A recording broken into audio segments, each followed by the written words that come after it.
I want to show a real before and after. Same student, same design skills, same job market. So before, 3 months of applying, zero interview calls. After one portfolio review session with me, 6 interview calls in 3 weeks. So offer from a top product company. What changed? Not her Figma skills, not the market, not luck. Her portfolio. I'm Rambal. I run Aspira Design School in Chennai and Bengaluru. I have trained over 4,600 plus UX designers, and I personally review the portfolios every week during our career intensive. So today I will walk you through exactly what was wrong, what we fixed, and why those specific changes flipped the hiring switch. So this is not a generic advice. This is a real breakdown. See, let me give you some background. So I call her Priya. So Priya completed her UX training at Aspira. So strong design instincts. So comfortable with the Figma. So understand the UX process well. On paper, she was ready, but her portfolio was not telling that story. So she had 6 case studies, beautiful layouts, clean mockups, good typography, and zero interview calls after 3 months. So when she came to me for review, I went through her portfolio in about 8 minutes, and I knew immediately why she wasn't getting the calls. It wasn't a design problem, it was a storytelling problem. So let's break down what we found. Problem 1. So too many projects, no depth. So the first thing I noticed, 6 case studies, and I know what most students think. More projects means more experience. More experience means better chances. So that sounds logical, but in hiring, it works against you. So when I opened each of her projects, they all followed the same pattern: problem statement, few wireframes, final screens, done. So there was no depth, no decision making explained, no reflection. Recruiters, they spend about 3 to 5 minutes maximum on your portfolio, right? So if they open the 6 projects and all of them feel surface level, they don't feel confidence. So here is what shallow portfolios signal. So you completed the project but didn't think deeply about it. So you are showing the output, not the reasoning. You are treating your portfolio like a dump of work instead of a curated argument for why you should be hired. So what did we do? So we removed 4 projects completely, not hidden, removed. So we kept only the 2 projects where she had actually done serious research and thinking. So then we committed to going deep on those 2. So less projects, more depth. So that was the first shift. Problem 2. So the case studies had no real problem. So this is where most portfolios fail. So students start like this: I designed a mobile app for a hospital to help the patients booking the appointments. So that is a description. It's not a problem. So when a recruiter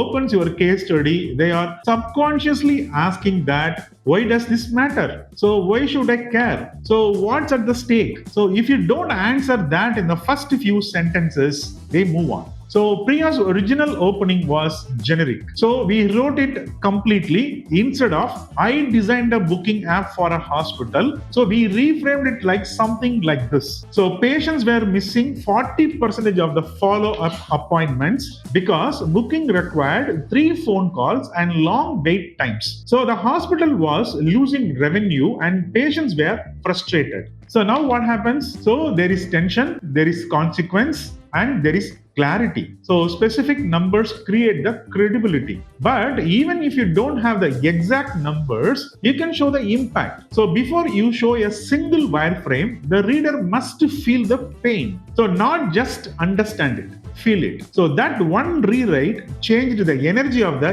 entire case study. Same project, different impact. Problem 3. The process was invisible. So this is the mistake that cost her 3 months. So her portfolio showed research, it showed final UI, but it skipped the most important part. So the decisions in between. So how did research lead to the wireframes? So what did she choose not to implement and why? So what trades off did she make? So recruiters are not hiring someone who can use Figma. So they are hiring someone they can trust to make the decisions when they are not in the room. So if your portfolio doesn't show thinking, it doesn't show trust. So here is what we added. So we created a key decisions section in each case study. So, two or three important decisions. So, each explained very clearly. So, what was the situation? What were the options? So, why did you choose this one? We also added one, what I would do differently. That section, so that shows the maturity. And we included short user codes from research that directly influence the design decisions. So we didn't add more screens, we added more thinking. So that is the shift. Problem 4. The outcome was vague. So every case study ended like this. So the client was happy, the project was delivered on time. So that tells a recruiter nothing. So the client was happy, it's not an outcome, it's a polite ending. A strong outcome answered one question. So what changed because of this design? So if you have the numbers, use them. So if you don't, use the qualitative outcomes. For example, users completed the booking flow without any assistance. So design was approved in first review cycle. User testing showed reduce the confusions. Even learning outcomes matter. So this project taught me that users prioritize the speed over the feature richness. That is insight. So vague endings weaken the strong work. So specific endings build the credibility. The after, what changed? After one intensive review session and 1 week of focused revision, Priya's portfolio became 2 case studies instead of 6. So each opening with a clear, specific problem. So each showing the decision making clearly. So each ending with measurable or meaningful outcomes. So visually, almost nothing changed. Same Figma skill, same markups, but now the portfolio answered the real hiring questions. So can she think? Can she explain her thinking? So can she measure the impact?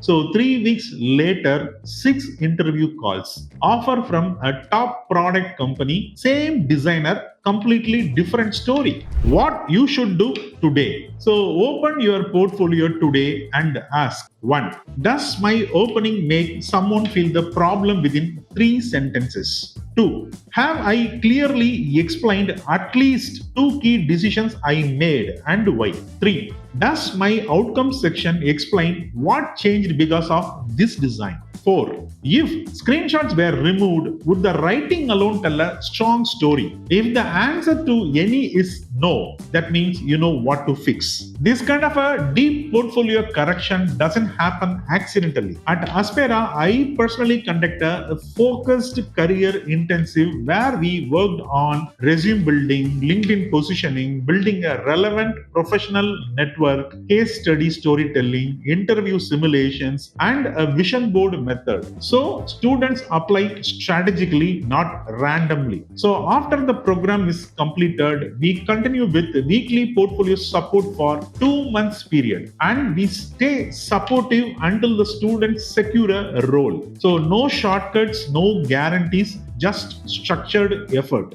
Now, if you are serious about the UX but unsure where you stand, so I am conducting a UX career clarity session every week. So this is not a motivational webinar. It is not a sales session. I talk about real timelines, the current UX job market, whether this path truly fits you. And I walk through the real case studies. If you want to attend my career clarity session, the link is in the description. And if you prefer speaking directly, talk to our team through WhatsApp. So that link also in the description. The team will support you with clarity, no hype, no sales pressure, just honest direction. If this breakdown helped you, subscribe. Every week I share what actually works in the UX hiring process. I will catch you soon with another meaningful topic. Until then, bye bye.